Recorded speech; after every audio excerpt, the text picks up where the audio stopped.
The steady beep of hospital monitors filled the air as Detective Sarah Reeves stood at the foot of the hospital bed, her eyes fixed on the young man lying before her. Jake Thompson, 22 years old, should have been enjoying his senior year of college. Instead, he lay here, his body battered and broken, clinging to life by the thinnest of threads. He's lucky to be alive, Dr. Patel had told her earlier, his voice low and grave. The bullet missed his heart by millimeters. If the neighbor hadn't heard the gunshots and called 911 immediately, we wouldn't be having this conversation. Sarah's partner, Detective Mike Holloway, entered the room, his face grim. "Just got word from the scene," he said. "It's not good, Sarah. The father, Robert Thompson, he didn't make it." Sarah closed her eyes for a moment, allowing herself a brief second of grief before the professional mask slipped back into place. "Any leads on the shooter?" Mike shook his head. "Not yet, but here's the thing. The house wasn't ransacked. Nothing valuable was taken. This wasn't a robbery gone wrong." "No," Sarah agreed, her gaze returned to Jake's pale face. "This was an execution, or at least it was meant to be." As if on cue, Jake's eyelids fluttered. A low moan escaped his lips, and suddenly his eyes snapped open, wild with fear and confusion. "It's okay, Jake," Sarah said, moving to his side. "You're safe now. Can you tell us what happened?" Jake's voice was barely a whisper, but his words sent a chill down Sarah's spine. It was Elena," he gasped. "My stepmother. She did this." And with those words, Jake Thompson set in motion a chain of events that would unravel a web of lies, expose a cold-blooded conspiracy, and reveal the darkness that can lurk behind even the most picture-perfect facades. To understand the tragedy that befell the Thompson family, one must first understand the players in this grim drama. At the center of it all was Robert Thompson, a 55-year-old real estate mogul whose rags to riches story had become something of a legend in the affluent suburbs of Boston. Born to working-class parents in South Boston, Robert had pulled himself up by his proverbial bootstraps. Through a combination of hard work, shrewd business acumen, and admittedly a fair bit of luck, he had built Thompson Real Estate into one of the most successful property development firms in New England. Robert was the embodiment of the American dream. His business partner, James Sullivan, would later tell investigators. He never forgot where he came from, but man, did he know where he wanted to go. And he got there through sheer force of will. Robert's success in business was matched only by his generosity. He was a well-known philanthropist, donating millions to local charities and education initiatives. His annual Christmas party, where he would hand out bonuses to every employee from the top executives down to the maintenance staff, was the stuff of local legend. But for all his professional success, Robert's personal life had been marked by tragedy. His first wife, Catherine, had died of breast cancer when their son, Jake, was just 7 years old. For years after, Robert had thrown himself into his work and into raising Jake, showing little interest in romantic relationships. That all changed the day he met Elena Vasquez. Elena was everything Catherine had not been: young, vivacious, with a fiery passion that seemed to reignite something in Robert that had long been dormant. At 32, she was more than 20 years Robert's junior, a fact that raised more than a few eyebrows in their social circle. "The first time I saw them together, I thought she must be his daughter," recalled Margaret Whitman, a longtime friend of the family. But the way Robert looked at her, it was like a man who'd been wandering in the desert, suddenly finding an oasis. He was completely besotted. Elena's background was as humble as Robert's had once been. Born in a small village in Colombia, she had come to the United States on a student visa, working her way through community college as a waitress. She was studying business administration when she met Robert at a charity gala where she was working as a server. "It was like something out of a movie," Elena would later tell friends, her eyes sparkling as she recounted the story. "He asked for a glass of champagne, and when our eyes met, it was electric. I knew right then that my life was about to change forever." And change it did. Within 6 months of their first meeting, Robert and Elena were married in a lavish ceremony that was the talk of Boston's high society.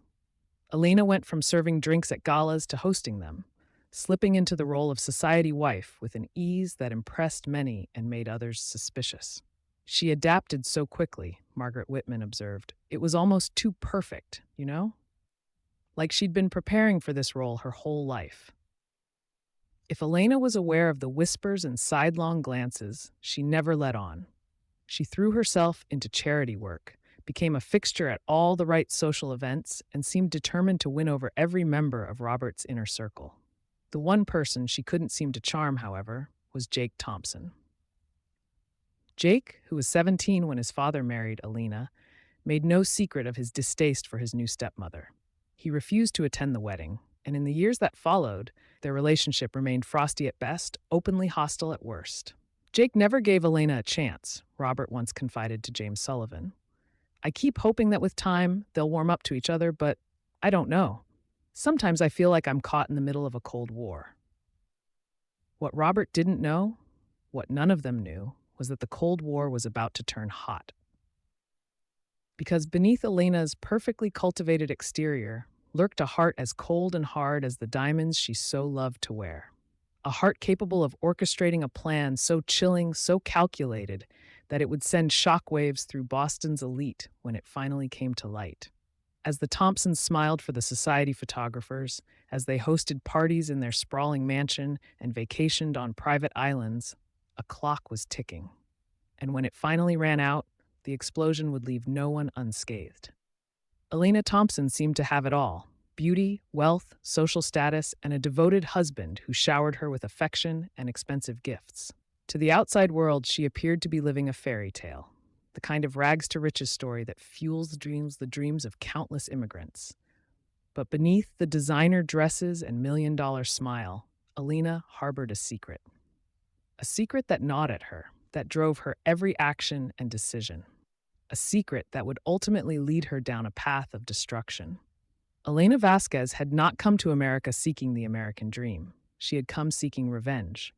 20 years earlier, Elena's older sister, Gabriella, had also come to the United States full of hope and ambition.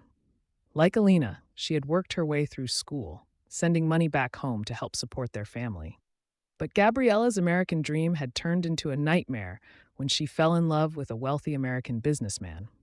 He promised her the world, Elena would later tell investigators, her voice bitter with long-held resentment.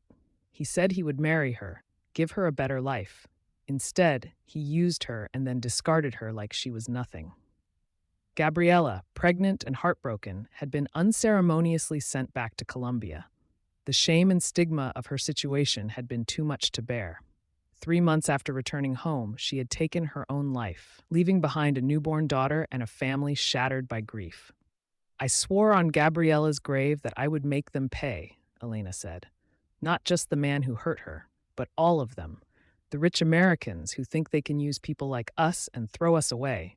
I would show them what it feels like to lose everything. And so, Elena had crafted a persona. The perfect, grateful immigrant, the devoted wife, the charming socialite.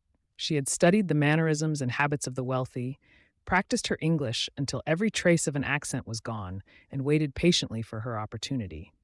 Robert Thompson, with his self-made wealth and his loneliness, had been the perfect target. I didn't plan to fall in love with him, Elena admitted in a rare moment of vulnerability during her interrogation. That wasn't supposed to happen. But Robert, he was kind, generous. For a while, I almost forgot why I was there. Almost, but not quite. Because even as Elena found herself genuinely caring for Robert, the ember of her revenge continued to smolder. And as the years passed, as she watched the wealth that surrounded her, wealth she could touch but never truly possess, that ember burst into flame. Elena began to plan. She started small at first, siphoning off money from the household accounts, building a secret nest egg that she hid in offshore accounts. She made connections in the shadowy underworld of Boston, cultivating relationships with people who could procure fake passports, launder money, and, most importantly, make problems disappear. All the while, she played the role of the perfect wife to perfection. She hosted charity galas, attended board meetings for Robert's philanthropic foundation, and even made overtures of peace towards Jake, though he rebuffed them at every turn. I tried to love him, I really did. Elena would later claim, tears streaming down her face. But every time I looked at Jake, all I could see was my niece. the child Gabriella left behind, the life that could have been if things had been different. As the years passed, Elena's plan began to take shape. She carefully studied Robert's life insurance policies, his will, the complex web of trusts and corporations that made up his business empire. She learned every loophole, every clause that could work to her advantage. And then, 5 years into their marriage, she made her move. It started with subtle suggestions. Perhaps Robert should increase his life insurance coverage, given the risks involved in his business dealings. Maybe it would be wise to put more of the properties in her name, for tax purposes, of course. Robert, trusting and ever eager to please his young wife, agreed to everything without question. Elena also began to plant seeds of doubt about Jake. She would casually mention concerns about his drinking, his choice of friends, his lack of interest in the family business. "I'm worried about him, darling," she would say, her voice dripping with false concern. "What if something happened to you? Do you really think he's ready to take over the company?" Slowly but surely, she worked to isolate Robert from his son, to create a rift that would make her plan easier to execute. And all the while, she was reaching out to her contacts in the underworld, seeking someone who could do what needed to be done. It took months of careful vetting, but eventually, Elena found her man. Dominic Russo, a former enforcer for the Irish mob who had gone freelance, came highly recommended for his discretion and efficiency. Their first meeting took place in a nondescript coffee shop in South Boston, far from the upscale neighborhoods Elena usually frequented. "I need a problem taken care of," Elena said, her voice steady despite the gravity of what she was proposing. "Two problems, actually. It needs to look like an accident. A home invasion gone wrong, perhaps." Dominic, a burly man with cold eyes and a face etched by violence, merely nodded. "It'll cost you," he said. "Jobs like this, they ain't cheap." Elena slid an envelope across the table. Inside was $50,000 in cash, a down payment. "There's another $200,000 when the job is done," she said, "plus a bonus if you can make it happen within the next month." Dominic pocketed the envelope without counting it. "Consider it done," he said. "I'll be in touch with the details." As Elena left the coffee shop, she felt a momentary pang of guilt. Was she really going to go through with this? Could she really have the man who had loved her, who had given her everything, murdered in cold blood? But then she thought of Gabriella, of the life that had been stolen from her. She thought of the wealth that was so close, yet still out of reach, and her resolve hardened. "I'm sorry, Robert," she whispered to herself as she slid into her luxury SUV. But this was always how it had to end.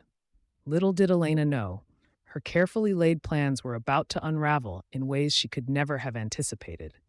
The wheels she had set in motion would indeed bring destruction, but not to those she had intended. July 15th dawned bright and clear, a perfect summer day in the affluent suburb of Wellesley, Massachusetts. For the Thompson family, it seemed like any other day.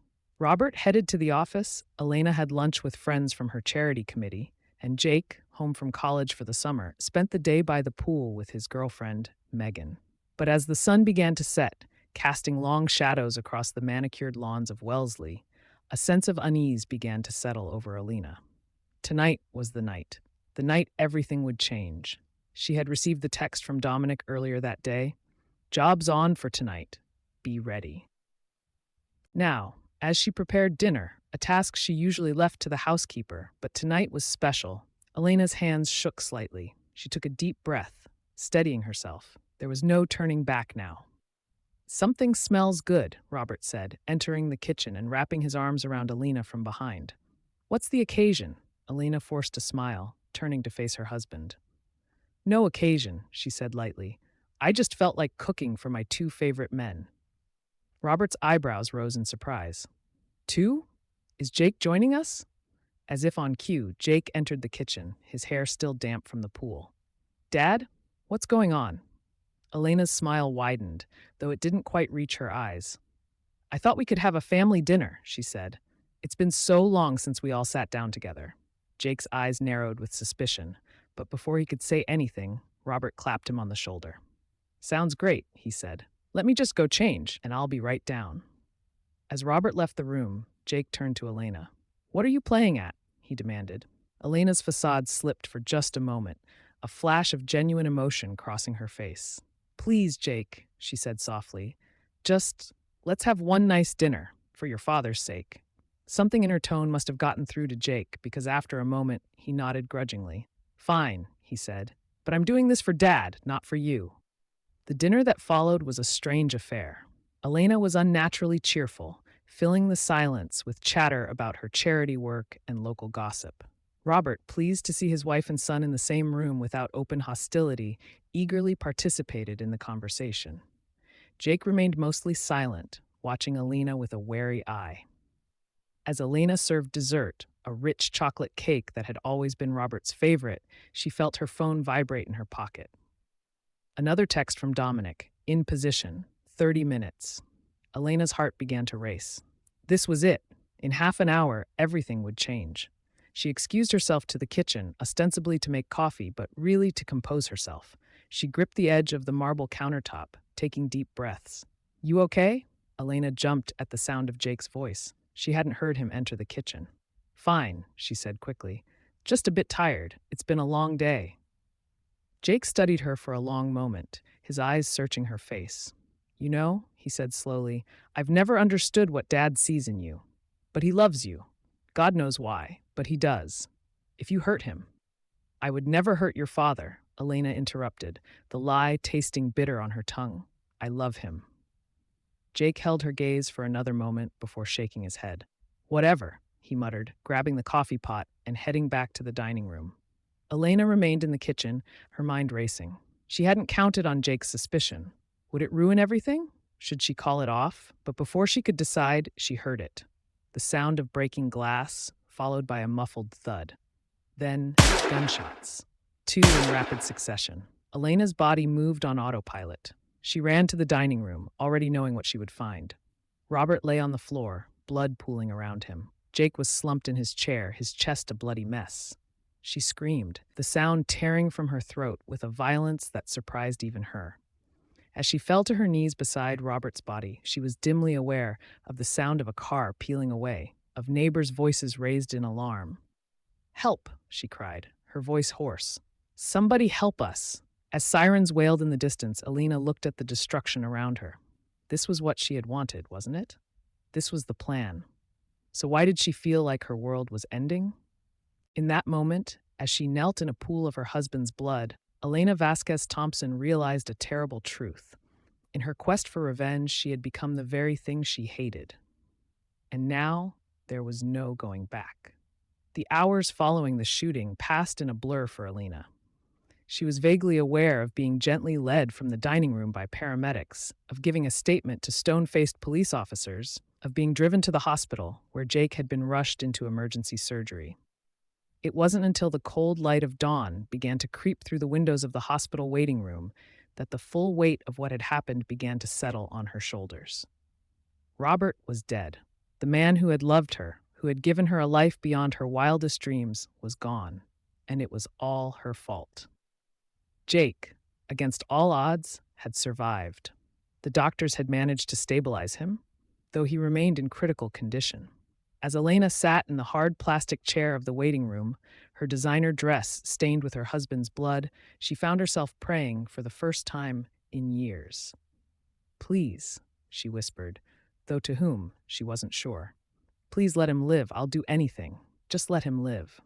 But even as she prayed, a cold, calculating part of her mind was already working on damage control. She needed to contact Dominic to make sure he wouldn't talk. She needed to get her story straight before the police started asking more detailed questions. "Mrs. Thompson?" Elena looked up to see Detective Sarah Reeves standing before her, a cup of coffee in her outstretched hand. "I thought you could use this," the detective said, her voice gentle. "How are you holding up?" Elena accepted the coffee with shaking hands. I don't know," she said, her voice cracking. "It doesn't feel real. Like any moment, I'll wake up and Robert will be there, and this will all have been a terrible nightmare." Detective Reeves nodded sympathetically. "I know this is difficult," she said, "but I need to ask you a few more questions about what happened last night. Are you up for that?" Elena straightened her spine, pushing down the panic that threatened to overwhelm her. This was it. the performance of a lifetime. Everything depended on what she said next. Of course, she said, injecting a note of determination into her voice. Anything to help find who did this to my family. For the next hour, Elena spun a tale of a perfect family dinner, interrupted by violence. She described the sound of breaking glass, the terrifying sight of a masked intruder, the horrifying moments when the shots rang out. I don't understand, she said, allowing tears to fall freely. We have a state-of-the-art security system. How could this happen? Detective Reeves made notes, her face giving nothing away. We're looking into that, she said. Can you think of anyone who might want to harm your husband or stepson? Any threats? Any disgruntled employees or business rivals? Elena shook her head. Robert was loved by everyone, she said. He was generous, kind. I can't imagine anyone wanting to hurt him. As the interview wound down, Elena felt a glimmer of hope. She had done it. She had convinced them. Now all she had to do was wait for Jake to, Mrs. Thompson? Elena looked up to see a doctor approaching, his face grave. Yes, she said, her heart racing. Your stepson is awake, the doctor said. He's asking to speak with the police. And just like that, Elena felt her carefully constructed world begin to crumble around her. Jake Thompson's road to recovery was long and painful. The bullets had done significant damage, requiring multiple surgeries and months of physical therapy. But from the moment he regained consciousness, one thing was clear. Jake was determined to see justice done. It was Elena, he told Detective Reeves, his voice weak but resolute. She planned this. I don't know how or why, but I know it was her. At first, the police were skeptical. Jake had been through a traumatic experience, they reasoned. He was grieving, looking for someone to blame. And Elena, with her tearful interviews and apparent devotion to her late husband, seemed an unlikely suspect. But Jake was insistent. He recounted conversations, subtle hints that had seemed innocuous at the time, but now took on a sinister meaning. He urged the police to look deeper, to question Elena's background, her finances, her connections. She's not who she pretends to be, Jake said. I've always known there was something off about her. Please, you have to believe me. Slowly, methodically, Detective Reeves and her team began to dig. And as they dug, cracks began to appear in Elena's carefully crafted façade. They discovered discrepancies in her immigration records, suggesting that much of her background story was fabricated. They uncovered offshore accounts holding millions of dollars, money that Elena couldn't explain. And most damning of all, they found a series of text messages between Elena and an unknown number, discussing what could only be interpreted as plans for murder.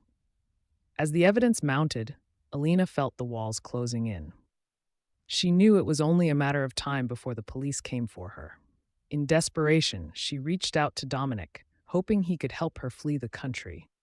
But Dominic, sensing which way the wind was blowing, had already made a deal with the authorities. In exchange for a reduced sentence, he agreed to testify against Elena, providing the final nail in her coffin. On a crisp autumn morning, 2 months after the shooting, Elena Thompson was arrested at her home in Wellesley.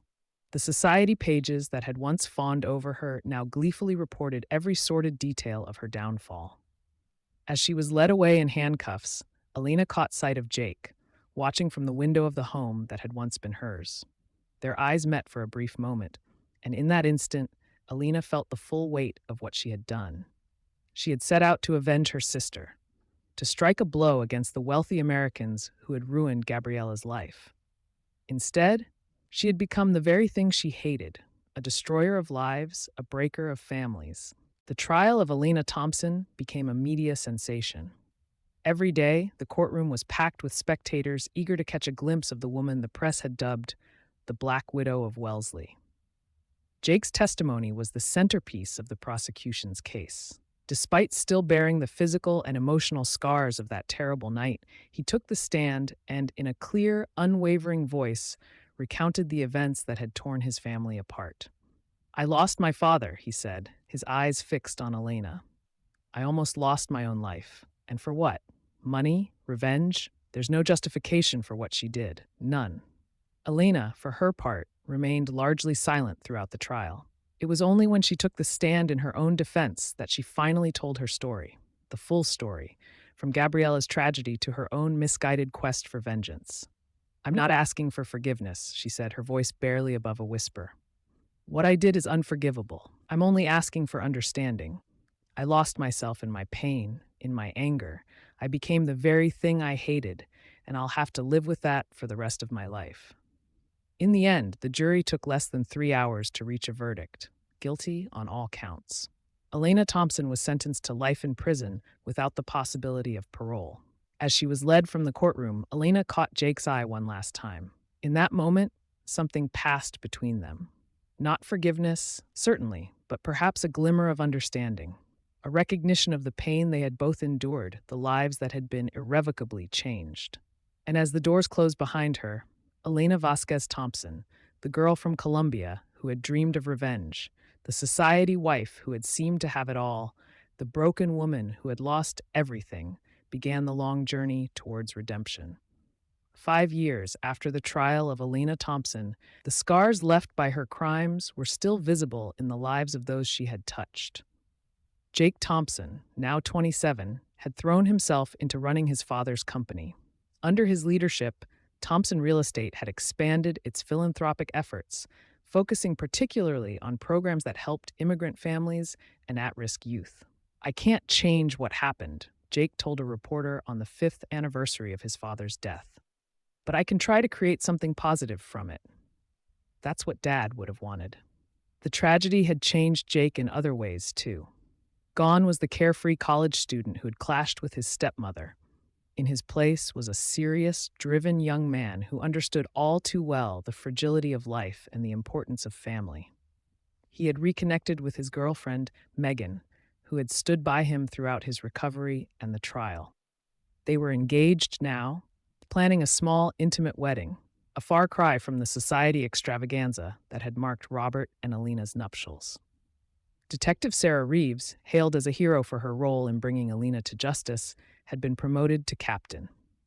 She often used the Thompson case as a teaching tool for young detectives, a stark reminder that appearances can be deceiving and that the most dangerous predators often hide in plain sight. As for Elena, she remained in prison, her days a monotonous blur of routine and regret. She had become a model prisoner, throwing herself into educational programs and counseling sessions. Many saw her transformation as genuine remorse, while others viewed it as just another performance from a woman who had made deception an art form. Elena herself was no longer sure where the truth lay. In the long, quiet hours of her incarceration, she often thought about the choices that had led her to this point.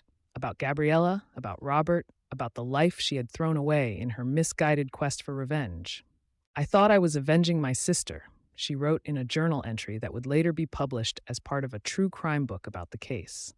"But all I did was create more pain, more loss. I became the very thing that destroyed Gabriella, and that will be my burden to bear for the rest of my life." The Thompson case had become more than just another true crime story.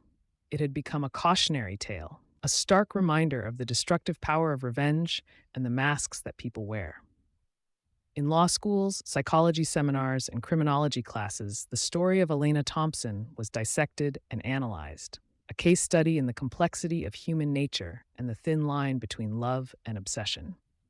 But for those who had lived through it, for Jake, and for all those whose lives had been forever altered by Elena's actions, it remained a very personal tragedy. A reminder of lives cut short, of trust betrayed, of the devastating consequences of allowing hatred to consume one's heart. On the anniversary of Robert's death each year, Jake would visit his father's grave. He would place flowers, say a quiet prayer, and then stand in silence, remembering the man who had given him everything and the woman who had taken it all away. And as he stood there, under the quiet New England sky, Jake Thompson would make the same promise he had made every year since the trial. "I won't let her win, Dad. I'll live a good life. I'll make you proud. And maybe someday I'll find a way to forgive. Not for her sake, but for mine, because that's what you would have wanted." In the end, that was all any of them could do.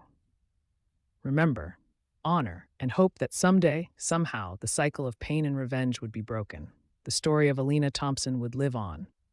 A dark chapter in Boston's history, a reminder of the evil that can exist in the world, but also of the resilience of those left behind. their determination to find meaning in tragedy and to create light in even the darkest of places.